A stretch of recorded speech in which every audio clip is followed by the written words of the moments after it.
tu época de skater?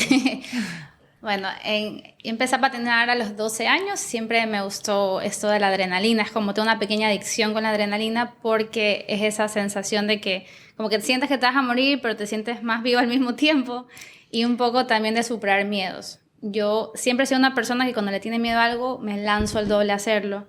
Y en el skate particularmente, yo hacía más el estilo vert, se llama, que son como las piscinas, estas Ya, sí. sí. Entonces yo le tenía terror a las alturas. Y dije, no, pues este es mi momento de superar. Entonces ahí empecé a patinar lanzándome de la U. Y fue chévere en esa época porque era un poco empezar a romper ese concepto de la típica niña tradicional. Me corté el pelo como hombre, mis amigos me decían Camilo. Yo siempre andé con más hombres que con mujeres, pero porque tenía más afinidad en este tipo de gustos, como que la música, del deporte. Yo siempre fui un poquito más machona, pero igual tenía mi grupo de amigas, o sea, dentro de todo.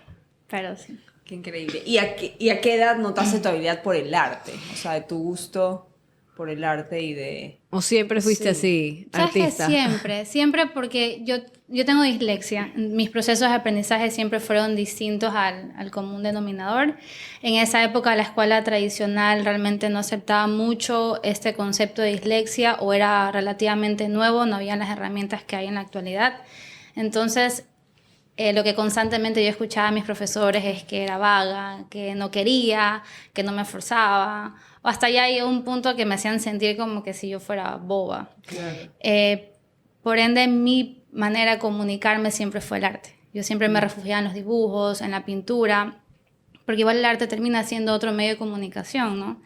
Y ahí me empecé a dar cuenta que ese era mi lugar seguro. Como eso es lo que a mí me gustaba hacer, mi refugio.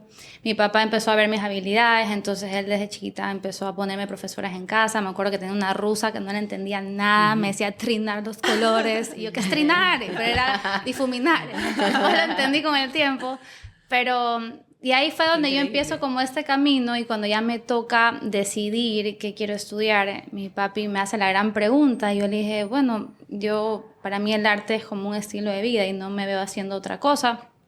Eso es lo que realmente quiero como especializarme, más que nada porque yo quería también ofrecerle como al espectador de mis obras que tengan este lugar seguro también, como enseñarles esta herramienta también de comunicación.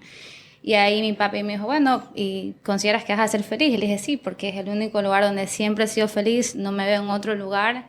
Intenté igual, dentro de todo, en mi época universitaria, trabajar en oficina, casi me mato. O sea, eso de estar 8 horas sin ver el cielo. Yo solo decía, no he visto el cielo. O sea, no he visto el cielo en 8 horas. Ya como que me da como desesperación. Y yo sí como soy visual, ¿no? A mí sí me maravillan esas cositas, como esos respiros, o ver la naturaleza, los colores, los sonidos. Y yo decía, no. O sea, yo estar aquí en un cuadrado... me muero. O sea, yo estaba súper deprimida y dije, ok, definitivamente yo no sirvo para ese tipo de trabajos, voy más por la parte creativa. Pero y exploración. ¿Primero fuiste a una oficina para ver qué ibas a estudiar o ya estabas estudiando? Ya estaba estudiando, sino que necesitaba un trabajo paralelo para poder obviamente solventar mis gastos. Yo estudiaba en Argentina en esa época. De hecho fue un call center, o sea, fue peor todavía. ¡Ay, no, horrible! No, terrible. Es que como igual era migrante, por así decirlo, eran los trabajos más fáciles que se te dan. Después intenté también limpiando en un bar, casi me muero, o sea, en eso de los baños, o sea, definitivamente yo valoro muchísimo esa clase de trabajo porque entendí la demanda emocional y física que tienen, pero definitivamente creo que yo no tengo esa fortaleza para ese tipo de trabajos. ¿Estuviste en Argentina? Sí. ¿Cuánto tiempo estuviste en Argentina? 3 años. Ah, ok. Chévere. ¿Y cuál es tu especialización? O sea, Artista, esa es licenciada en artes visuales. Qué increíble. Y ahorita estoy haciendo otra carrera que es en educación. Ay, qué chévere. Increíble, qué chévere. Y a ver, ¿cómo en tu infancia, volviendo a la época del colegio, a qué edad te diagnosticaron dislexia? Como a los 10 años, porque me costó mucho aprender a leer y escribir.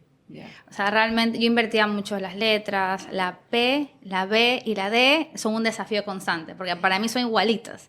Entonces era como ver todo en espejo y ya llegaba el punto que yo me acuerdo en dictado, me decían oso, y yo, bueno, suena poquito, voy a poner poquitas letras, pero no sabía qué escribía, así, o onomatopeya, bueno, 1.000.000 letras, pero ponía cualquiera. Y lo mismo para leer, yo empecé a memorizarme los cuentos porque me sacaban a leer y yo los recitaba, yo no los estaba leyendo.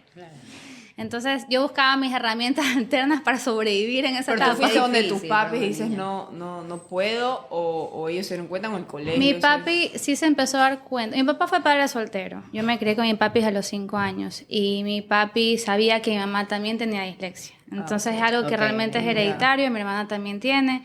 Y mi papi, cuando ya empezó a ver que estos problemas en lectoescritura, ya fue que... O sea, ya tenía una idea de lo que más o menos era, entonces exacto. pudo ayudarte. Me ayudó. Porque hay padres que no tienen idea de lo que le pasa a los Sí. hijos y se demoran muchos Simplemente, años ay, no aprende. en llevarlos a que los hagan les den un diagnóstico. Son niños que, o sea, es una infancia frustrada, de que Sí. los retan, los castigan, no sabes, los sacan de las clases, los ponen al lado a escondidas a que hagan con Se la quedan a profesora veces como sombra, que no sé rebeldes, qué, como como niños rebeldes, como que malcriados. pobrecito, no Sí, ponen nos su comparan, parte, nos y comparan, niño que está sí. sufriendo porque no saben qué. Sí, y sabes que igual eso lo sufrió más mi hermana mayor, pobrecita. O sea, como que ella sí le tocó somos 7 años de diferencia, entonces ella sí sufrió esa parte más dura, porque como te digo, igual en esa época era relativamente nuevo ese Claro. tema. O sea, no era algo que se abordaba mucho, no es algo que se tenía como primera opción en niños que tenían problemas o dificultades de aprendizaje.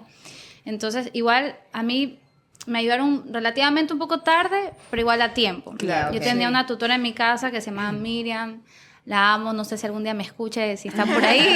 Ella fue mi salvación y ella se dio cuenta que yo era más de dibujo. Entonces ella todo me enseñaba con dibujos. Me hacía dibujar y abajo me ponía las Ella te palabras. entendió. Me entendió, fue maravilloso. Hasta porque la primera clase yo le decía, no quiero.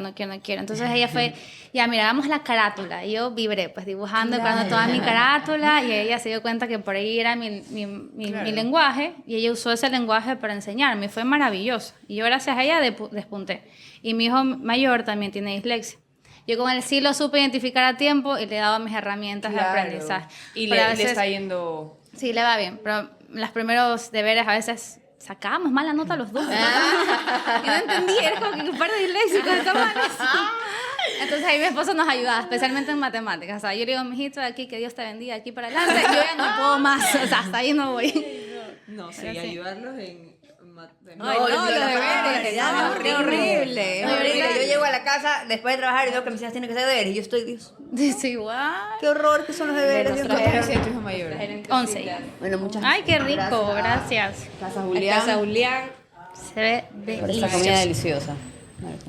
Ahí. En lo más chistoso es que mi hijo lo cambié del colegio y en este colegio le están enseñando alemán. Y me dice, mamá, ayúdame. Y yo, ¿qué? En mi vida, es decir, jalo, nada más. Traductora ahí. Literal, pobrecito. Pobrecito. Chuta, es dificilísimo. El alemán sí. No, es un idioma difícil y la verdad es que yo admiro full a las personas que hablan uno más de inglés. O sea, para mí uno más que español, ya es difícil. Y español es difícil. Claro, con Sí. inglés aprender otro Sí. idioma. Sí. Tiene que ser más eso ha de complicado. ser Sí, es un challenging, desafío, sí. por supuesto. Oye, cuéntame un poquito sobre, estás hablando que tu papi fue papá soltero. ¿Cómo fue tu relación con tu papi? ¿Cómo fue crecer con tu papi? Fue también una aventura, fue Ya. lindo, la verdad. Mi papá era demasiado nervioso, demasiado sobreprotector, o sea, tan lindo que él mudó toda su oficina a la casa porque él casi que está respirando, siempre estaba como nervioso. Pero a mí, les voy a contar una anécdota que a mí me marcó muchísimo con él. Cuando nuestro primer año ya solos, mi papi estaba súper mal económicamente. Le habían trabado un negocio, nos habíamos quedado así en cero, estábamos viviendo en la casa de una tía que nos estaba ayudando. Yo me acuerdo que ese año él pasó tocando puertas todo el año y no se le abría ni una. Pero él no perdía la fe ni la esperanza. Y en Navidad no tenía plata para comprarme un regalo. Entonces él me da una cajita de zapatos y había recolectado todas las plumas de todas las empresas que había tocado puertas. Y me había puesto una nota que decía, sé lo mucho que amas pintar, nunca dejes de soñar. Y para mí ese fue como que el regalo más valioso, porque igual es encontrar como la forma a pesar de las Y darte. adversidades y de valorar también, ¿no? Y que a veces los detalles no están en la cantidad, sino en la calidad. Y para mí eso fue una calidad de aprendizaje, de regalo, de momento. De todo. Y yo tenía 5 años y todavía me acuerdo. O sea, es algo que a mí, yo Te lo llevo marcó. conmigo para toda mi vida. supuesto. Y mi papá fue un gran hombre. También no me imagino para él el desafío de criar una mujer. Yo creo que gracias a Dios le salí machona, como que fue más manejable. Pudo relajarse un poco. Sí. Pero dentro de todo, o sea, fue un gran hombre. Estuvo conmigo al pie y bueno, él falleció ya cuando nació mi hijo mayor. Yo también fui madre soltera con mi hijo mayor, que es súper curioso porque yo digo, incluso ahora que vuelvo a ser madre soltera, con la pérdida de mi esposo, es como, igual la vida, Dios y mi papá me fueron preparando, ¿no? Yo tuve esa primera experiencia con mi papá así, para darme todas las herramientas para cuando me toque a mí hacerlo, poderlo hacer de la mejor manera. Qué lindo. Y utilizaste tu arte como sanación, refugio, como como- refugio Sí. en este luto. Mira, te cuento un poquito de dónde como que empieza esa parte de encontrar como la sanación en el arte. Yo cuando estudiaba en Argentina, en una de mis visitas a Ecuador, yo siempre estuve muy involucrada en la parte humanitaria, de fundaciones, ayudar. Si me preguntas a mí, me mueve mucho más que incluso el arte. Y yo me acuerdo que estábamos con mi papá en el semáforo debajo del puente de San Marino y yo veía a estos niños pidiendo dinero y yo decía, ¿por qué? O sea, ¿por qué esos niños que no tienen ese derecho a ser niños? O sea, ¿por qué es un derecho tan privado en este país? Y yo estaba como entre brava, frustrada. Regresé a mi casa, cogí todos mis materiales de pintura, cogí cartones y me senté en la calle con ellos. Y les dije, ¿quieren pintar? Como darles este espacio de ser niños, aunque sea un ratito. Ajá. Y empezamos a pintar y nos empezamos a divertir y yo empecé a ver que en los dibujos habían como muchos mensajes ocultos y empecé a hacer una rutina. Entonces, toda mi estadía en Ecuador, yo iba todos los días a pintar con ellos, a pintar, les llevaba comida, jugábamos, así sea unos 10 minutos porque algunos tenían miedo, después otros ya les encantaba, ya después me Te esperaban. esperaban. Y cuando yo regreso a Argentina, yo hablo con mi profesora de mi carrera allá y le digo, ¿qué es esto? O sea, ¿cómo se llama esto de que puedes como identificar ciertos mensajes en el arte o ciertas simbologías? Y ella me introduce lo que es el arte terapia. Entonces ahí yo empiezo a investigar y arte terapia es como una mezcla de psicología con arte, donde tú puedes hacer esas evaluaciones a través del arte y usarlo como herramienta para sanación. No es tanto como estamos acostumbrados a escuchar que arte terapia es pintar por pintar mandalas, que sí sirven, no lo desacredito, pero es mucho más profundo. O sea, la arte terapia realmente es una maestría, es algo mucho más profesional. Y ahí yo regreso a Argentina a estudiar eso de ahí, y cuando ya regreso a Ecuador, ya a sentarme acá, yo dije, ok, yo quiero hacer una fundación que tenga como su pilar el arte terapia. Y nace Ser Libre. Entonces, Ser Libre era una fundación que la fundé con Lisette Villacresis y Marisabel Vázquez Paredes, que ayudábamos a niños en el hospital y Casa Bustamante en el área de ecología, CIA y nefrología. Entonces tuvimos un proyecto hermoso, que la verdad fue un boom en Guayaquil en su época, tuvimos muchísimos ¿Hace cuánto voluntarios. fue Uy, esto fue antes de tener a mi hijo, era en el 2000, por ahí tal vez 10, 11, más o menos. Claro, no había mucho. No, en esa época no había conocimiento de esto, ¿no? nada. O sea, realmente nosotros traemos el arte terapia a Ecuador. O sea, en esa época no existía como tal. Entonces ahí yo empecé a ayudar a niños con diferentes enfermedades y también trabajé de la mano con Fundación ADES, por ejemplo, que fue el primer proyecto piloto que hicimos, donde trabajamos con niños que habían sido vulnerados física y emocionalmente. Y yo trabajaba de la mano con el departamento de psicología de esta fundación, donde veíamos los resultados de los indicadores de cómo iban progresando los niños emocionalmente a través de estas terapias. Wow. Entonces, cuando ya comprobamos que era realmente Funciona. funcional, que tenía un impacto positivo en los niños, lo llevamos a la UES, hicimos una exposición de arte con todos sus trabajos y todos los análisis, y ahí ya pasa a ser Fundación Ser Libre como tal. O sea, ahí es cuando ya se cierra todo este proyecto. Y nosotros llegamos hasta Pedernales también cuando fue lo del terremoto. Y todo ese proceso a mí me llenaba tanto saber porque había unido las dos cosas que amaba. La parte de ayudar, la parte humanitaria y la parte El arte, artística. claro. Y cuando pasa lo de mi papá, y dije, ok, yo todos estos años he ayudado a muchas personas a sanar a través del arte, pero no lo he usado para mí. O sea, esta te vez lo toca quiero usar sanarte a ti. para mí. Y ahí es cuando empieza mi proceso de hacer introversión, que es una obra que inauguré el año pasado, en el aniversario número 8 de mi papi. Es una obra que un poco contaba todo este proceso de cómo desde la oscuridad llegué a la luz. O sea, desde mis momentos más oscuros, yo pasé por depresiones, pasé por etapas duras, porque yo no tenía a Dios en la mano. O sea, si te soy súper honesta, en esa época yo no tenía una relación con Dios. Mi papá fue un hombre que no tenía, o sea, hablábamos de Dios, pero no es que era algo... No tenía apego. Ajá, no había un Claro, no. apego, pero bueno, él también por muchas heridas de su pasado, ¿no? Entonces no era algo normal o un hábito en la casa, Pero yo a través de esa exposición, que yo me acuerdo que yo le dije a Dios, si tú realmente existes, o sea, ayúdame a sanar. O sea, ayúdame a sanar porque yo quiero ser feliz. Y en todo ese proceso de mi creación de piezas, yo empiezo a tener estos encuentros con Dios. Y es cuando ya mi relación con Dios se empieza a fortalecer. Yo me acuerdo tanto el día que monté esa obra, yo le dije, por favor, guíame, enséñame dónde poner cada pieza. Y en todo el proceso yo le decía, yo quiero hacer esto no solo para mí, quiero que la gente que vea esta muestra también sane, que también sea su lugar, o sea, que sea como una sanación colectiva. Lindo, claro. Y le puse tanta intención que el día del montaje, me acuerdo que te prometo que es como que yo tenía así las visiones, así como dónde iba cada lugar. Y cuando abrí, o sea, cuando ya inauguramos y ver la reacción de la gente, o sea, cómo lloraba, cómo me abrazaba, cómo me agradecía, yo dije, es que lo logramos, o sea, yo solo pasaba, no paraba de llorar. ¿Dónde lo expusiste? En el Museo Naim Isaías. Ya. Fue todo un recorrido sensorial, había música, había videos, había esculturas. Y cerraba toda esta muestra con, que para mí fue como una de las obras más bonitas, que era este buzón, donde tú podías mandarle una carta a todas las personas que habían fallecido, algo que no pudiste decirles, algo que querías contarles. Y yo les decía a todos los asistentes que yo el 31 de diciembre les iba a quemar, iba a hacer una oración y que sus cartas llegaban al cielo. Qué lindo. Cuando yo hice esto, yo les escribí a cada uno a contarles que ya sus cartas habían sido enviadas. Y lo curioso de eso es que yo pongo en mi Instagram que sus cartas habían llegado al cielo y que empecemos este 2024 transitando el dolor desde la gratitud. Mi esposo muere el 9 de enero. Y una chica me lo reenvía y me dice, que ni siquiera conozco, me dice, ¿no te diste cuenta que te estabas hablando a ti misma? Y dije, sí. De una forma muy inconsciente, así. Te fue preparando. Ajá, te fue preparado para Sí, todo. Ajá.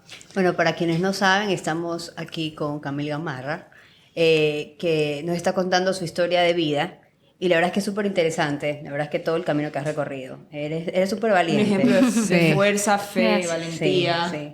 persistencia. Sí. Gracias. A ver, cuéntanos también un poco sobre Diego. ¿Cómo lo conociste? Yo siento que Dios me lo puso en el camino. Porque Claro. en esa época yo estaba en un festival de música. Yo no quería ¿Aquí? ir. Ajá. A un festival de música yo no quería ir. Mi mejor amigo me llevó y él salvó a este grupo de amigos. Yo me quedé atrás y a lo que lo veo, me acordé que él hace añísimos me había mandado por Facebook el lanzamiento de su canción Mujer Pitahaya, cuando él recién salía Claro. como a la luz. Y yo ni siquiera lo conocía y me acuerdo que me pareció tan curioso Aire del Golfo, el nombre. Y me metí a ver, como que quién es este Curiosa. hombre. Y me pareció súper guapo. Y dije, wow, no parece de aquí. Y ahí como que lo dejé. Entonces cuando lo veo, que nos acercamos a saludar, yo le digo, tú eres Aire del Golfo. Tú eres algo del Golfo. Me dice, sí, Aire, mucho gusto. Y ahí nos saludamos y nos separamos. Cada uno se fue con su grupo de amigos. Y al final, bueno, mi amigo se fue con una chica, me quedé sola. Y estaba caminando, yo a la policía, como que empezaron ya a botarnos a todos. Y yo era caminando y decía, ¿cómo voy a ir? Y de repente aparece él también caminando y como que nos topamos. Y nos vimos y empezamos a conversar. Y de ahí nos hicimos inseparables. O sea, desde ese día... Todos los días. Todos los No días. dejaron de hablar. No dejamos de hablar. Y ahí empezamos, o sea, ahí conectamos porque, bueno, él me contaba su arte, yo le contaba el mío, teníamos mucha afinidad en la visión de los proyectos, un poco de cambiar ciertos conceptos de arte aquí en el país o introducir cosas nuevas. Siempre hablábamos de que es un país de oportunidades, porque nosotros a veces decimos, es que aquí no hay nada o no pasa nada, pero al mismo tiempo es un país que entonces te da muchas oportunidades para hacer y hacerlas, crear. exacto. ¿Y qué soñaban juntos? O sea, ¿qué planes? Siempre fue como fusionar nuestro arte. Fue esto de querer como cambiar el concepto del arte comercial, sino hacerlo más como arte emocional, sentimental, de llegar de otras formas. El proyecto musical de mi esposo para mí no es porque sea mi esposo, era un proyecto muy grande, una propuesta diferente, algo muy como refrescante para la música nacional. Y lo que más me llenaba de orgullo de él también era ver cómo él inspiraba a las otras generaciones, por a otros supuesto. artistas. Y también el hecho de que nosotros creemos mucho en la comunidad, no en la competencia. Entonces los dos, cada uno de su arte trataba de levantar a otros artistas para seguir en este camino, que es un camino muy difícil, sobre todo aquí en el país, que las oportunidades son muy escasas. y por ende muy peleadas y por ende muy competitivas. Entonces siempre quisimos como cambiar ese concepto y de ahí nace un proyecto que tenía Diego que se llamaba Puerto Mangle. Puerto Mangle era ayudar a artistas emergentes a llegar al nivel de poder estar como que en esa escena local. Porque siempre hablamos de que son las mismas personas o que no hay oportunidades y no hay espacios. Pero nadie habla de cómo hacemos que los artistas lleguen a ese nivel para pelear por esos espacios.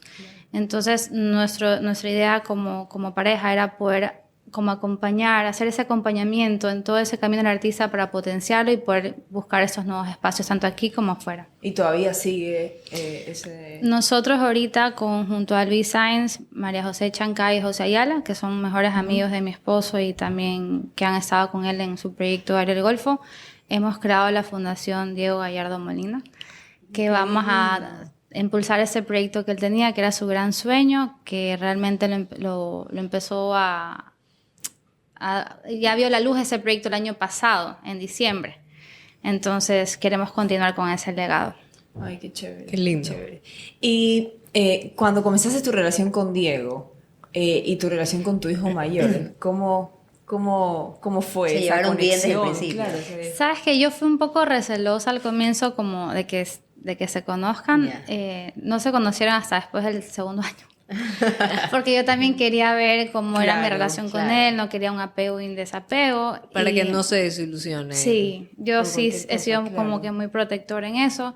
Y en el segundo año, si lo veía un día, no lo veía después de 3 meses. Como que era como, iba de a Ya, poquito. para que sepa que estaba ahí, Ajá. pero no es que Ah, todavía entonces, no había intimidad. sí, entonces fue bonito porque fue como creciendo a poquito. Y para mí lo que más me marcó de Diego fue cuando vimos el resultado de la prueba de embarazo y él se vira y me dice, voy a ser papá de 2. Ay, Para qué mí eso ternura. fue como, dije ya, me Él caso, es. estoy lista. Exacto. ¿Dónde? Ya. ¿Dónde firmo? Él es. Sí. Ay, qué lindo. Y ahí ya Ahí ya. fueron íntimos. Sí, fueron íntimos. Se llevaron súper bien. Sí, sí, y mi hijo mayor también le encanta la música, es baterista, entonces tenían mucha afinidad. Claro. Tenían esto que cada que iban en el carro ponían beats de rap y se ponían a rapear los dos. Ah. Entonces había mucho que los Cosas conectaba. Y dentro de los sueños de Diego y de Luca también era cuando Luca crezca tocar juntos en la banda de Diego. Y Ser bueno, baterista oficial. sí, y bueno, Lucas sí estaba un poco triste de no poder cumplir ese sueño, entonces en el homenaje que le hicimos a mi esposo, Luca tocó una canción de él en batería. Belleza. Lo cumplió. Bueno, Sí. y esto nos lleva un poco a hablar del tema, que es un poco delicado, y si hay algo que no quieres hablar, por favor, Sí. coge una tarjeta. Pero bueno, ese día fue el 9 de enero, Sí. ¿verdad? La noche anterior, yo soy un poco, nosotros hemos tenido algunas pérdidas en la familia, y después de la pérdida nos hemos dado cuenta que habían ciertas señales. Exacto, que te Como que hay mandan cosas que decías, señales. qué raro, ¿no? Comentó esto, tal vez esa persona no tenía idea de lo que No, estaba claro, diciendo, no sí. tenía sentido, pero luego te das cuenta que se te prenden como que unas lucecitas. Claro, Hubo dijo algo, esto y- dijo algo, te hizo que algo. se estaba como, no despidiendo, pero te estaba diciendo Preparando. algo, Sí. preparando. Hubieron 2 cosas. La primera es que desde diciembre se hablaba mucho de ¿qué pasa si yo me fuera? O sea, de hecho, él me dijo, ¿será que irá mucha gente a mi velorio? Y él le decía, por supuesto, si tú eres mi simpatía, que no sé qué. Porque yo lo molestaba que en nuestro matrimonio, la familia de mi esposo es numerosa. Son Ya, 12 hermanos, o sea, de la mamá, son dos hermanos, imagínate los sobrinos. Y Ya, sí. Un gentío. y nuestro matrimonio dice que era íntimo, 120, 200 personas, Pero todos eran familia. 120 la familia, 80 quedaba para los amigos, pero sus amigos íntimos eran 200. O sea, y los más íntimos, porque era la universidad, que el fútbol, que la banda, Claro. que ni sé qué. Y yo decía, Diego, o sea, tú eres mi simpatía. Mis íntimos eran 6. Debieron ser 400 personas, Sí. claro. Entonces yo siempre le sacaba eso como que de chiste. Le digo, obviamente, que va a estar repleto tu velorio, que ni sé cuánto.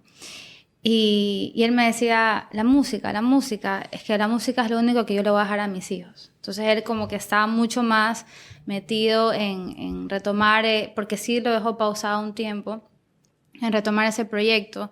Y me le hacía mucho énfasis, que me parecía curioso. Y un día antes, me acuerdo clarito, siempre hablábamos de que mi papá y él se hubieran llevado súper bien, porque mi papá también le encantaba la música, era melómano, pasaba escuchando música todo el día, igual que Diego. Y ese día él se vira y me dice, me hubiera gustado conocer a tu papá. Y le digo, sí, hubiera sido una linda relación. Y me dice, no importa, Cuando me vaya lo voy a conocer. Un día antes. Ajá. Y yo como que me reí y le dije, ya, pero no me van a andar criticando por allá arriba. Y ahí quedó, pero no, pero no le, como que le presté mucha atención. Pero algo sí te voy a contar como curioso, que me pasó desde diciembre. Yo en diciembre empecé a sentir miedo a mi papi, como lo tenía muy presente en mi cabeza. Y yo le decía a Dios, siento que mi papi está aquí, siento que él está aquí como tratando de decirme algo o cuidarme de algo, pero era una sensación y que en serio visualmente en mi cabeza lo veía constantemente. Y el día que yo quemo las cartas, había un pajarito, ¿ya? Y lo más curioso es que era Año Nuevo, donde hay fuegos artificiales, donde todos los animales se van. Yo tengo el video, o sea, yo lo subí cuando quemé las cartitas. Era como una garza. Y yo le decía a Diego, ahí está mi papi. No sé, sentía como que, es raro, ahí está mi papi y está aquí diciéndome algo. Y cuando Diego me nombra a mi papá, conocerlo, como que hasta lo relacioné por lo que yo le hablaba mucho del tema de mi papá. Y cuando pasa lo de Diego, lo primero que yo le dije a mi papi fue, si tú viniste a cuidarme, por favor, cuídalo a él. O sea, acompáñalo en ese camino hacia Dios. Entonces yo le empecé a rezar mucho a mi papi, como, ya no te quedes por mí, necesito que vayas por él. Claro, tal vez te estaba diciendo de alguna manera, estoy aquí para recibirlo, lo voy a acompañar. Sí, ¿Lo entiendes? sí. No va a estar solo, Sí, exacto. Sí. Ay, qué lindo. Eso me dio a mí bastante paz. Claro, Por eso debe ser súper Y como de mucha, ¿cómo se dice? Sí, como paz, como que te da como que está tranquilo, Sí. está bien acompañado. Sí, está acompañado. Más que nada, y esto es algo un poco para mí difícil, fue que ese día yo estaba hablando con él y él me dijo, ya estoy llegando, ya estoy para virar, y justo se me apaga el celular. Yo lo conecto y me pongo en la computadora, abro WhatsApp y le digo, ¿dónde estás? Ya llegaste y no me contestaba. Y cuando prendo el teléfono tenía 3 llamadas perdidas de él. Esas 3 llamadas fue cuando le dispararon. Y yo tenía como ese dolor de saber que no lo pude acompañar en ese proceso. O sea, de decirle, no está solo, estoy aquí. O por lo menos que sienta que está acompañado. Y de cierta forma el hecho de saber que mi papá había estado, es como que dije, bueno, al menos Lo acompañaron. mi papá lo acompañó. Estuvo con él. No estaba Sí. solo, él lo acompañaron. Sí. Sí, y ese día, en la Fue un mañana... día normal. Fue un O sea, día... fue un día- ¿Cómo fue? ¿Te levantaste? Nunca te dio como... No sentías nada que... ¿Cómo fue tu día? O sea, ¿cómo...? Yo desde diciembre estaba con mucha ansiedad. Yo desde diciembre sentía que algo iba a pasar. Yo, no sé, sentía como una pérdida, no sabía en qué particular, estaba como muy ansiosa. De hecho, me acuerdo que en diciembre hasta tuve que parar de trabajar porque yo no podía. Y cuando fue el 9 de enero, yo estaba justo en mi taller arreglando para un evento que teníamos y sentí que tenía que regresar a la casa. Yo ese día le había dicho a Diego, voy a llegar en la noche, estoy a full, tengo que decorar, estoy con 1000 cosas encima, pero algo me dijo, regresa a la casa. Creo que regresé, toqué la puerta y ella me dijo, ¿cómo así aquí? Yo venía con todas las cosas para trabajar desde la casa. Le dije, no sé, siento que tengo que estar aquí contigo. Y le dije, almorcemos. Y estábamos almorzando y él pone en la computadora y empezamos a ver lo de TC. Y ahí yo me empiezo a asustar porque yo, como volvió ese sentimiento, y yo le dije, mi hijo, yo necesito ir a ver a mi hijo, porque mi hijo estaba en Ceibos, nosotros vivíamos en San Borondón, y era al otro lado, y yo tenía miedo que bloqueen Y no, el no, paso. Exacto, no lo puedes ir a ver recoger. Entonces estábamos con esa angustia, esa ansiedad, y yo iba a ir, y él me dijo, no, si tú te mueres, mis hijos se mueren atrás tuyo, y yo me muero atrás de ellos. Pero si yo me muero, tú vas a poder, mijo. En ese puedo momento morir. ni siquiera le presté atención. Claro, o sea, yo solo le dije, anda. necesito que alguien vaya ahora mismo. O sea, yo solo estaba como en esa ansiedad. Y él se va y él me decía, por favor, mira en Twitter, mira que, o sea, por dónde voy, por dónde no voy, cómo va la ciudad, porque todo empezó a colapsar. De repente Sí. habían cochebombas, de repente habían balaceras, o sea, y yo estaba súper ansiosa y yo sentí que ya no iba a regresar. Yo me acuerdo tanto que ese día yo me arrodillé y le dije, Dios, te entrego mi alma, pero devuélveme a los 2. Le dije, no me traigas a uno. Y ahí empezó, o sea, todo ese camino. Y ya cuando él llega a Ceibos, me dijo, tranquila, está todo bien. De hecho, él ve a estas personas y estaban ellos como disfrazados, como guardias, policías, no sé. Ya. Tenían chalecos. Y él dice, no, tranquila, que aquí hay resguardo policial. Pero realmente eran las personas. Ok, los vio y pensó está. que O sea, Ah, pensó sí. que, En exacto, el que estaba interín te protegido. hablabas con Sí, él. sí, Él te iba contando sí. lo que estaba viendo en el... Sí. en el- en el camino. Y, sí. Y de ahí ya, cuando cuando ya le dispararon, yo no me enteré inmediatamente. Yo empecé a llamar, ya no me contestaba el teléfono. Hasta que después de unos 40 minutos me contestó un policía y me dijo que le habían herido gravemente y que había perdido mucha sangre. Y de ahí no supe más hasta después de como 1 hora y pico hasta que ya me dieron la noticia. Cuando no te contestaba, tú sentías algo. No, ya sabía. Ya sabías. Ya sabía. Yo desde el día, o sea, desde el momento que él se fue, yo sentí que ya no iba a regresar. Y me acuerdo que cuando me dan la noticia, me arrodillé y le dije, Dios, si tú estás probando mi fe, estoy en tus manos.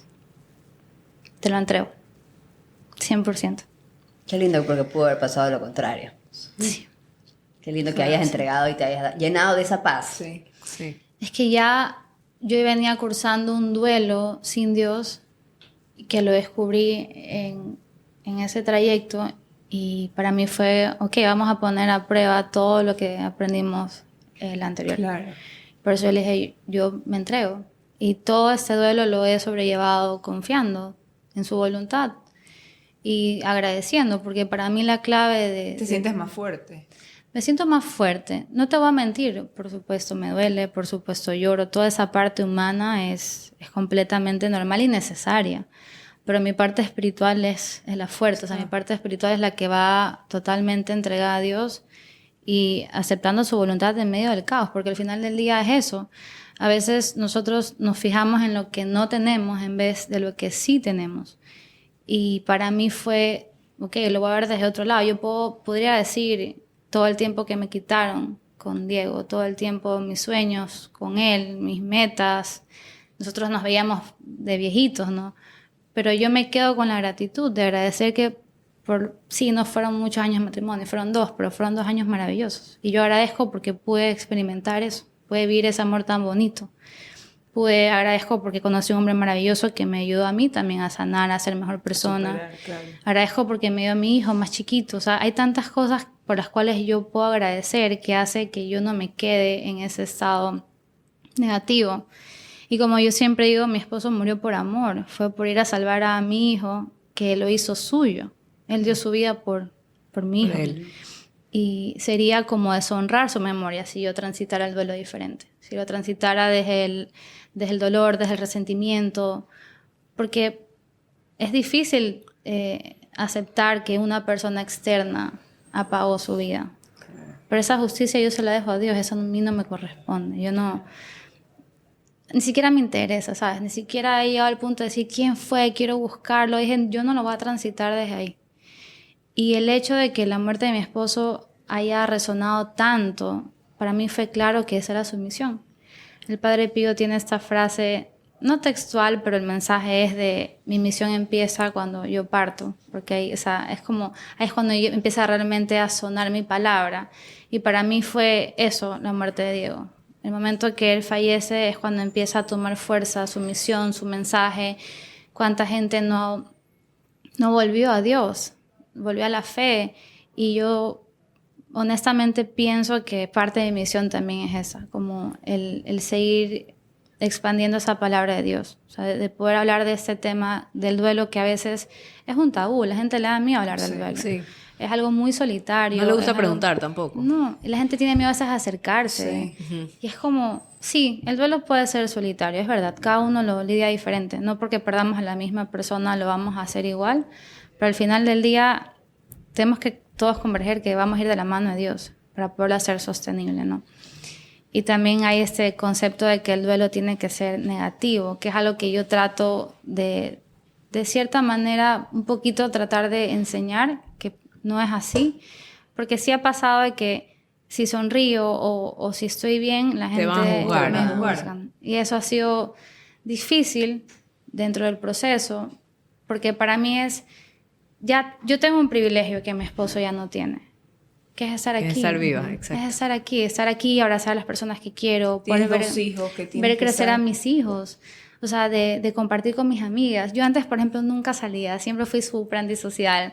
Ahorita estoy en ese punto que digo, no, ya no quiero perderme esos momentos, de que si una amiga me dice conversemos, o sea, te tengo aquí, yo estoy aquí, y quiero como poder disfrutar eso. Aprovechar, claro. Y no tiene nada que ver, porque sí he escuchado mucha gente que dice, es que deshonras la memoria de tu esposo, o es una falta de respeto si sales. Todo lo Y es contrario. como lo contrario, porque digo, qué lindo Él quiere saber... que yo viva, que salga. Sí, y más que nada, qué lindo saber que Dios me siga dando ese privilegio. Cada luto está totalmente distinto de una persona con otra y es algo tan personal, privado, que nadie tiene derecho a opinar de cómo lo llevas y cómo lo transitas. Y sabes que tus dos duelos, que los has llevado, o sea, uno con la mano de Dios y otro aprendiendo a... y veo que este de aquí ha sido tan impactante, me refiero a la historia que dejó él. O sea, ha unido gente que ya no, tal vez no veías tanto y esto, y en la música, en tributo. O sea, fue súper bonito. Sí, fue súper Fue bonito. súper...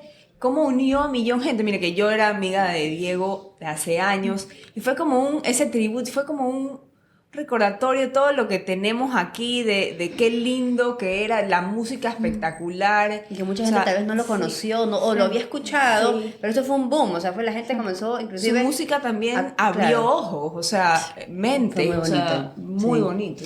Oye, yo tengo una pregunta, ¿cómo, y si no le quieres contestar, como te digo, pues con otra esta, como mamá, el comunicarles a ellos, porque tú estás llevando un duelo, pero ahora tienes que comunicárselo a ellos, y tienes que poner una pantalla y una fortaleza diferente para ellos. ¿Cómo fue ese proceso? ¿Se enteraron el mismo día? ¿Los preparaste? El mayor sí se enteró el mismo día Lo porque iba a recoger. yo, sí, lo iba a recoger. El ¿Quién colegio, lo terminó recogiendo?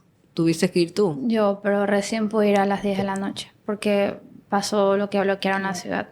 Entonces, para mí ese momento fue esa ansiedad de que tenía a mi esposo por un lado herido y tenía a mi hijo. ¿Pero lo por llevaron otro a la clínica a él o no? A mi esposo, Ajá. sí. Sí, pero no aguanto.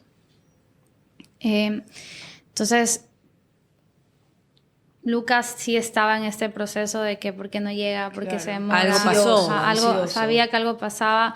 Lamentablemente también habían muchos rumores de que habían amenazas de bombas, así que en el colegio Sí, de sí. él. Entonces era esa ansiedad tanto de los niños como yo como mamá. Y yo me sentía totalmente inútil. O sea, fue la primera vez en mi vida que dije, no puedo proteger a nadie. O sea, de las personas que amo, a ninguna. O sea, yo estaba en la calle en mi ciudadela, pero, o sea, fue tal mi ansiedad que todo mi cuerpo estaba calambrado y tenía los dedos torcidos y ni siquiera me podía parar. Yo estaba hecho así en posición fetal y todos mis vecinos fueron maravillosos, todos bajaron como a ayudar, a llamar, porque yo ni siquiera podía hablar. Y yo les decía, es que ¿y si los pierdo los dos? O sea, si pierdo, yo estaba demasiado mal. Sí. Y de ahí ya en la noche logramos con ayuda de familia y todo conseguir resguardo policial y fuimos primero a ver a Diego, no me dejaron verlo, ya se lo iban a llevar a hacer todos los exámenes que tenían que hacerle, entonces tampoco pude despedirme de Diego, eso también para mí fue un poco duro. Y de ahí fuimos a ver a mi hijo que se lo había llevado una profesora a su casa. Y ahí él igual estaba, ¿por qué está la policía? ¿Qué pasa? ¿Por qué hay tantos carros? Y yo le decía cuando íbamos en la casa, vamos a conversar. Y en mi casa nadie quería estar arriba porque estaba mi hijo más chiquito, entonces toda la familia estaba abajo. Entonces como él ya vio a la familia, y sí, le dije, mira, vamos a hablar al parque. Entonces me lo llevé, leí la noticia y para él sí fue bastante duro. Primero porque lo transitó al comienzo de que tal vez es mi culpa, me está yendo a ver a mí. Y bueno, también porque sentía que otro papá más también lo abandonaba, ¿no? Entonces con él ha sido un proceso un poco más difícil de manejarlo, que él entienda que no es así. Yo le decía, miremoslo del otro lado, o sea, él te amaba tanto que te fue a proteger y tómalo como un acto de amor muy grande y de valentía y que tenemos que como honrar su nombre y seguir como ese camino. Le digo, bueno, nosotros estamos siguiendo los pasos de él y él siempre me decía, yo quiero criar hombres de bien.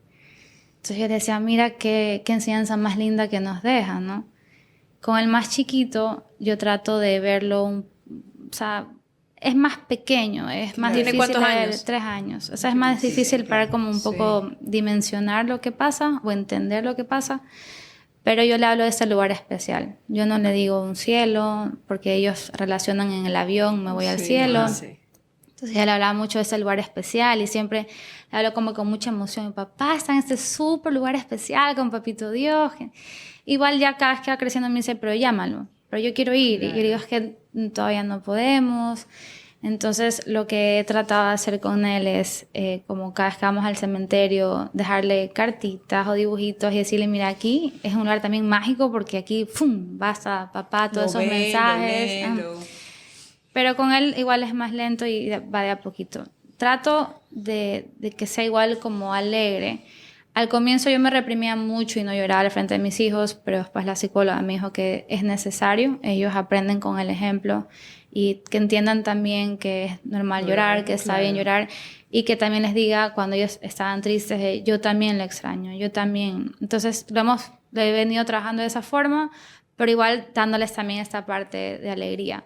¿Por qué alegría? Porque para mí, que es lo que logré como entender en estos últimos meses, es un poco egoísta a veces el duelo. Uno piensa, es que yo me quedé, es que yo estoy triste, es que yo, y no se trata de ti, se trata de la otra persona.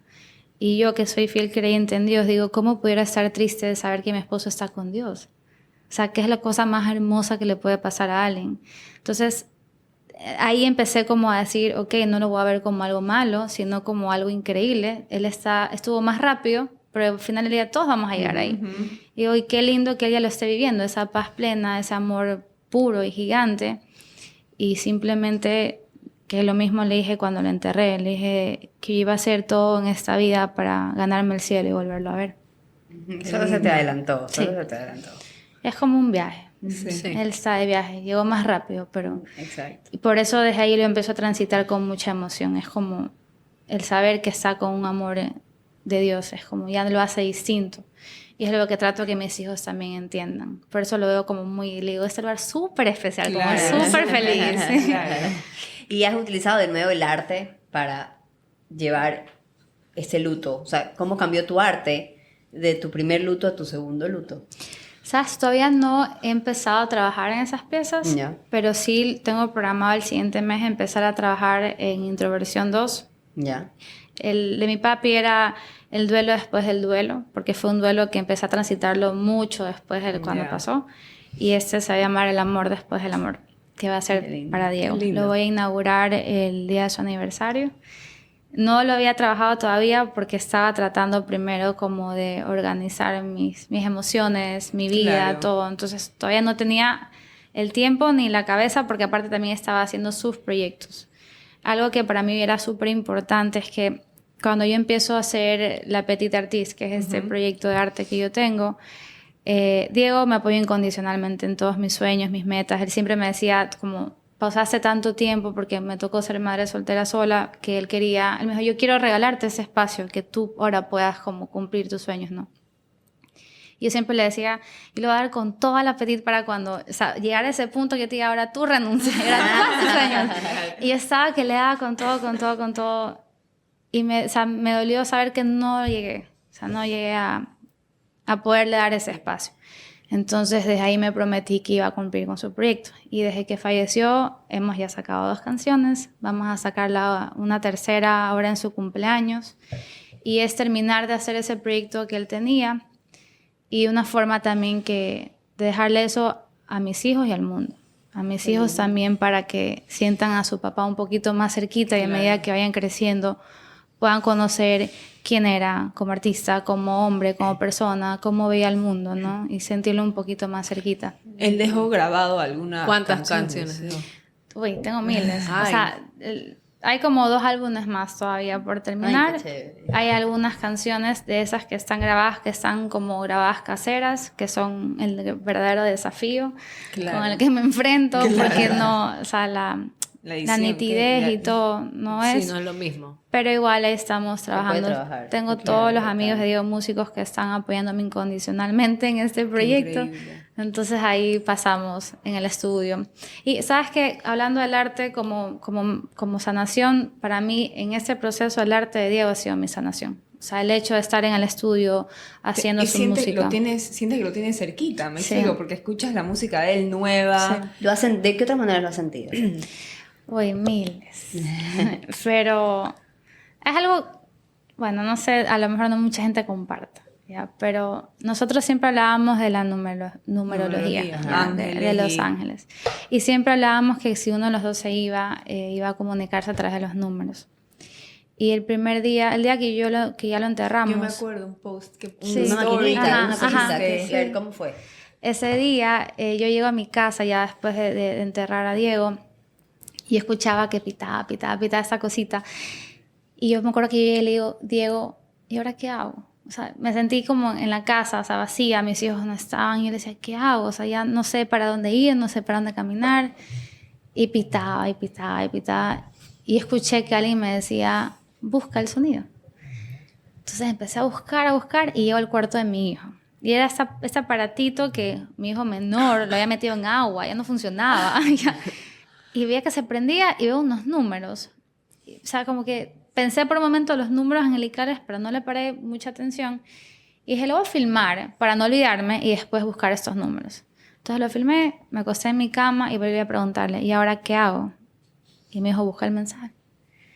Y cuando busco el mensaje, esos números significaban de esta etapa, ¿no? De que se cierra una etapa y empieza otra y que la conexión no se perdía, simplemente se transformaba. Entonces era como un mensaje súper acertado a este proceso por el cual estábamos pasando. Y de ahí empecé a tener varias formas de manifestación. En su homenaje, por ejemplo, cuando lo trabajamos, yo estaba haciendo todo el montaje de unas flores y de la nada se aparece un pajarito. Y el pajarito me perseguía por todos lados. Y yo decía, ¿pero por qué? Y yo le decía, ándate. Y no se iba. Y yo decía, ahí está Diego. Y así varias cositas, desde mensajes hasta literalmente escritos, cartas. Cartas de Diego me han aparecido por montones. Me acuerdo un día que estábamos en mi sala y se me cae un librito, una cartita que decía, guarda esa carta para cuando yo no esté y nunca te olvides lo mucho que te amé. ¿Pero tú ya habías visto esa carta o no? No, estaba escondida en uno de sus libritos. Y Eres también un lo subí, poeta. también lo subí en mis redes, porque para mí era... Yo nunca he sido compartir mi vida privada en redes, pero no sé, sentía esa necesidad de compartir. Más que nada era como, quiero que la gente tenga estas pruebas de Dios. O sea, no era tanto de yo, mi vida y sanación escribiendo, sino, por favor, cree en Dios. O sea, mira lo que me Mira está lo que me- pasando. ajá. O sea, necesito que tú también lo vivas, como tú también sientas eso. Y cada vez que alguien me escribía agradecer, como las reflexiones que yo hacía de lo del duelo, yo decía, eso hace que cada lágrima que yo derrame valga la pena. Si esto ayuda a otras personas, yo acepto, siempre le digo a Dios, yo acepto esta misión. Yo he visto que en tus redes has publicado como que una foto de, creo que es Diego cuando era chiquito. Sí, ¿Puedes contar algo de eso? Todavía no. Eso, es esperemos sorpresa. que ya... Bueno, esto va a salir en unas par de semanas. Sí, Pero sale justo antes del 12 de agosto, que es el día que vas a lanzar. Ajá. O sea, saldría en teoría el 7. entonces sí puedo decir hoy. puede, sí. Pues irnos adelantando algo. Ya. Bueno, en el homenaje hicimos la versión de pie, no sé si ustedes la Sí, sí, escucharon sí. reversionada. Hemos hecho la grabación ya para Spotify con el hermano de Diego, Daniel, y con Luis El que me Sainz, encanta. que cantan. Y ahí van a tener una tercera sorpresa que no les voy a Eso decir. sí, no puede decir. Chévere. Pero es una canción muy bonita porque la composición e instrumental que se ha hecho es un poco esa sensación de cuando Diego empieza a ascender, como ese camino que él empieza hasta que llega allá arriba. Qué divino. Entonces es algo que queríamos darle también a las personas. Esa canción se ha hecho como un himno de esperanza, de fortaleza, de valentía. Y lo más curioso es que él la hizo en pandemia. Y fue la Solo. primera canción que trabajamos juntos. Fue la primera canción que yo le hice la portada, que hicimos juntos el video, todo el concepto creativo. Entonces es una canción súper especial porque fue nuestro primer proyecto como pareja. Y al mismo tiempo me parece tan curioso que era la canción que él me iba a dejar para seguir de pie. O sea, el nombre. El nombre De la sí, sí, canción. eso. O sea, Y sí, sabes que cuando hablábamos esto de que la gente juzga el duelo, ¿no? Yo celebré mi cumpleaños. Yo estaba en mis dudas de hacerlo o no hacerlo, pero lo celebré porque dije, ¿por qué no? Es un año más de estar aquí. A él le hubiera encantado que te Sí. celebres. Exacto. sí. Hay mucha gente que le parecía muy pronto, tal vez. Y yo ¿Cuánto decía, tiempo había pasado? mi cumpleaños es en mayo, él falleció en enero. Ya. Y yo estaba en esto de que sí o no. O sea, pero dije, ¿Por qué no? Yo me merezco ser feliz también. Y si yo estoy feliz, mis hijos están felices. Y voy a celebrar que estoy un año aquí más con mis hijos, con la gente que yo quiero. Estaba como en ese pensar, ¿no? Y el día siguiente que celebré mi cumpleaños, sí recibí comentarios. Y volví a escuchar de pie y fue, quédate de pie, digan lo que digan. Y me resonó más todavía la canción. Y fue como que, ok, vamos O con sea, todo. sobre todo por tus hijos, tienes que... Sí. No, y también La gente piensa que el duelo es estar encerrada en depresión y tienes que quedarte así, quién sabe cuánto tiempo. Y no, Porque o para sea, siempre tienes vivir, encima vivir, como una cruz, vivir. ¿no? Es así, ¿no? Tienes que... Mira, yo pienso que cada uno lo transita como puede, pero la clave es dónde está tu atención, ¿no? Y el que quiere llorar un año está bien, a lo mejor lo necesite, todavía no, tampoco pienso que esté mal, pero pienso que se debe respetar como cada uno lo hace. Yo tuve una percepción distinta más rápido porque yo también ya venía a un duelo. un duelo, exacto. Y ese duelo a mí me tomó 8 años también, ¿no? Entonces, aprendiste mucho. fueron 8 años que a veces la gente puede chocarle, porque está tan bien. Me acuerdo que un comentario fue, es que ella sigue en shock, seguramente por eso está bien, como que todavía no aterriza. Que Y no fue ha como que, procesado. no, al contrario, lo he procesado lo suficiente. Pero más bien, yo siempre he sido agarrarme a las cosas positivas de la vida. Y es como, aprendí a no pedir perdón por sonreír. Porque es eso al final Qué del lindo, día. ¿no? Exacto. Eso no le Es- debes a nadie, tu felicidad Sí. es tuya. Y ahorita, Tu ¿cómo familia. estás? Y estoy bien, estoy tranquila. Dentro de ese aprendizaje también es a soltar de que no importa lo que la gente piense. Que igual todo sirve, porque esos comentarios me ayudan a poder hablar de ese tema y tal vez si alguien también lo está transitando, darle ese empujoncito Ayudarlo, de que dale, lo estás haciendo bien. Como sea que lo estás haciendo bien. Y si quieres sonreír, si quieres bailar, si quieres celebrar, hazlo. El tiempo es relativo. Sí. No hay un tiempo marcado para decir, ok, ahora sí puedes empezar a sonreír. Digo, ¿por qué no voy a sonreír si Dios me ha acompañado en toda esa tormenta? ¿Por qué no lo voy a hacer? Para mí es eso, es como, si yo tengo a Dios de mi mano, ¿por qué no voy a sonreír? A pesar de todas las adversidades que se puedan venir. Entonces, yo solo espero que a través de mi ejemplo poder ayudar a más personas. Qué linda historia que has tenido y ver tu crecimiento, la verdad, eres sinónimo de fortaleza y valentía. Gracias. La verdad es que muchísimas gracias por haber estado aquí, por compartir tu historia con nosotros.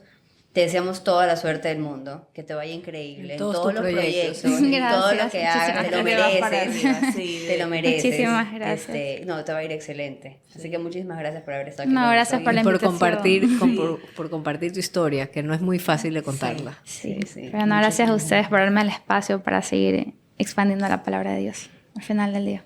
Así es, muchísimas Vamos a gracias. hacer para terminar. Como para terminar de una romper ronda- el hielo. Ya, dale. una ronda de preguntas. Pero, una. A ver. ¿Pizza o hamburguesa? Pizza. Pizza. Yo también pizza. Pizza. Pizza. Claro. ¿No comen ustedes? No, pizza yo sí como. Yo sí como pizza. A ver, Hamburguesa no. No. Yo sí le pego un mordisco a la de mi esposo. Pero así como que... Los filos. Sí. Es De lo la más pizza. rico, es lo más Es rico, lo riquísimo. rico de la pizza. Bueno, ahora sí, vamos a... Vamos a degustar, Sí, vamos a degustar, dale, qué dale. rico. A ver. Está riquísimo eso. ¿Qué es? De huevo, atún. Aquí hay cucharitas. Yo también pensé lo mismo. Me dijeron Una una. ronda. Me dijeron Una una. ronda. Vamos a coger. Vamos a comer, sí. Está más A ver, informal, dale. dale, es una ronda. Me dijeron una. Dios Yo mío, por el me tiempo. tocó la más difícil. ¿Qué? ¿Cuál es tu placer culposo? ¿Qué pasó? O sea, por ejemplo, yo siempre. ¿Qué es un placer pleasure, ver las Kardashian, ya. Por ejemplo, no sé, Ya. pues, no sé, bailo mientras me baño, yo qué sé. Alguna cosa así que te dé vergüenza. Cantar. Me da vergüenza cantar, pero no sé si es tanto placer culposo. Dale. Mi placer no, yo creo que como aquí mi esposo a veces me juzga, mi guilty pleasure creo que es cuando veo estas realities Ah, yo también, yo soy obsesional. que me dicen que matan neuronas. Blind Love, todas esas vainas matan. Love is blind y Matan eso el ahí. cerebro. No. Pero te desconectan de la realidad un ratito. Sí, ese es un Porque se guilty cree la pleasure. historia. Pero te quedas metida en el A entonces mí quieres me encanta. ir más y no quieres pensar, no quieres A mí ver me algo de encanta estar ver lo que- pensando, A mí me sino encanta como ver que- estos realities que llámenlo tonto, lo que sea, mata neuronas, lo que sea, pero me desconecta de la realidad un rato y me hace A divertir. mí también me gustan, la verdad. Yo sí me sé, creo que todos los realities Yo que tú hay. sí. Yo Bueno, si también. es así, mi guilty pleasure, entonces sería esas novelas chinas que ahora salen en Instagram. La China, no te creo, ¿sabes qué? Me Te salen juro, millones a mí y yo digo, también, ¿qué me es paso esto? viendo. ¿Será que yo veo turcas? Pero son de verdad. Yo Son de pensé que eran verdad. invent- No, son de verdad y me No. paso viendo. Son unas historias de amor fantásticas. Yo veo las turcas, en cambio. Pero las turcas Ya. son un poco más, o sea, más conocidas. Y, más y producidas. sabes Las que no me he chinas, metido nada. en el No, pero mundo son de las buenas. chinas porque me te da miedo prometo. meterme y Que me voy de inglés. No largo. vas a salir, amiga. No vas a salir. Pero Yo eso estoy no ahí. tiene español. Tiene traducción, sí. Porque Pero a mí seguir me la gusta, corriente no, pero a mí me mandarín. gusta verla en el idioma Ajá. original con y con subtítulos. Yo hago abajo. lo mismo, sí. Esas traducidas en español, Si no, no. no va la boca con no, terrible. No. Dale, tú, saca tu ñe. China, qué chistoso. En tu tiempo libre, ¿qué haces? Cuidar a las niñas. En tiempo libre. No hay Cuando libre. hay tiempo libre, como a las 12 de la noche, no veo novelas. ¿No ves? O sea, ahora estoy obsesionada con una novela colombiana y tiene 350 capítulos. ¿Qué? Una novela. No terminas nunca. Sí, veo YouTube, veo redes sociales. ¿Tú qué haces en tu tiempo libre? Boxear. Ah, bueno, sí. Sí. Boxear. Yo también veo novelas, veo series, veo todo. Yo- Ese es mi tiempo libre. Aunque sea un ratito, déjame estar acostada viendo tele, que nadie me moleste. Sí. Ese es mi tiempo libre. Coge tú una. Voy a coger una de por acá Sí, abajo. sí, parece tan ordenada. ¿Cuál fue la última película que viste? Moncho me contó que en el cine. ¡Ay, Free Willy! ¡Free No, Willy! Intensamente. Free Intensamente. Ya me acordé. La 2. Free Willy, mis hijos están traumados con Free Willy, les enseñé Free Willy y quieren ver, se han visto las 3 películas de Free Willy, yo solamente me vi una, me había visto Yo, una, también- ya me yo no terminé sabía de que ver. habían 3. Tres Dos me películas. hice yo, dos me ¿Tres hice yo. películas? Yo me 3 hice dos, películas de yo me Free hice Willy. dos. ¿Tú Dos de cuál Free fue la Willy. última? La última me fue al cine 2 días seguidos, una ver intensamente y la otra los Minions. Qué horrible. Yo intensamente y me hizo llorar porque hay una parte que todas las emociones se abrazan para salvar a la niña. Y yo lloraba y decía, tienes que abrazar tus emociones. Sí, cuando está ansiedad Ajá, así, luego ajá. la paran Sí. ansiedad, es de locos. Sí, Yo esa esa película de- me se encanta. llama The Estamos Fox and the desesperados Hound. por eso. Una película del 93, creo ya. Menos. Que la Es imagen de se la ve época así. de la época de la gata Marí, más o menos. Ya, ok. De Aristotle. Ay, ya, Ya, ya. estoy hablando del Ayer 70. Aitana, sí. quiero ver eso. Y yo, Aitana, no se ve ni bien esa película. Mami, quiero ver ese zorro, ese zorro. Y yo, O sea, comprenderás que Free Willy, los efectos de Free Willy es más o menos, ¿ah? ¿qué año o sea, es Free Willy? 90 y... 2. Sí, 90 y pico. O sea, la que el niño está así Y en tus la hijos sí montaña pueden- y la ballena Pero pasa se encima del lobo. han quedado traumados con las ballenas, o sea, mal. Es como ¿Quién? que... Moncho. Juli. Sobre Que ahora todo quiere ir ballenas. a ver las ballenas. Entonces a está Puerto, no sé desesperado, cuánto. quiero ir a ver las ballenas. Yo no Sí sabía sabes que que hay el ojo, killer yo no whales sabía aquí. que el ojo no era lo blanco, mami. O sea, está ¿Lo qué? el ojo de la ballena no es la parte blanca, sino que tiene un ojito chiquito. Entonces está traumado con que el lo que era ojito como chiquito. caricatura que tenía Sí, dibujado. sí, el sí. ojo. El ojito, mami, tiene un ojito chiquito.